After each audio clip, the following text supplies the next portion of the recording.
Welcome to Sherwood's Garlic Confit Spread channel, where I show you how to use my famous garlic confit spreads in all different types of recipes. Today, I'm showing you how to make crab cakes my way. I combine the crab meat with all the wet ingredients and stages first, while stirring throughout the entire process to make sure the ingredients were evenly distributed, then chopped up some bacon folded in, and added the star of the show, my famous Garlic Confit Puree. Next up, I added the dry ingredients and folded into the mix. I used crab leg meat for this recipe, so it's okay to mix it a lot like chicken salad.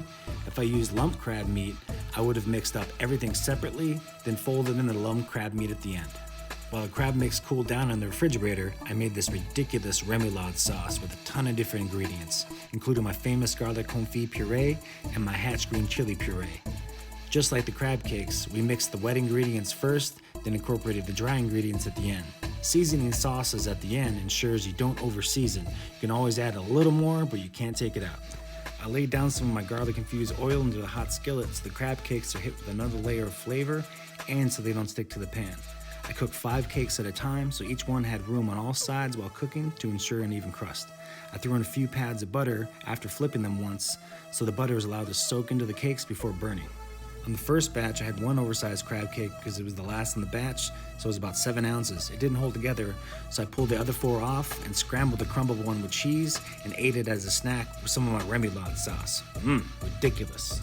First flip of the second batch, I could see that they formed a nice dark crust, so I basted the crab cakes in butter that I added to soften the crust on top. Yum. When it came time to plate, I simply added down some of that remoulade sauce, nestled the cake on top, and hit it with another blast of that sauce for presentation. I had another 8 crab cakes left, so I let them cool and placed 2 crab cakes between 3 pieces of parchment paper, threw them in the quart-sized freezer bags, labeled them with the date and contents, then tossed them into the freezer so next time I want a crab cake benedict for breakfast or crab cakes with cheesy grits, I have it on deck anytime. As always, thank you for supporting my channel. Cheers.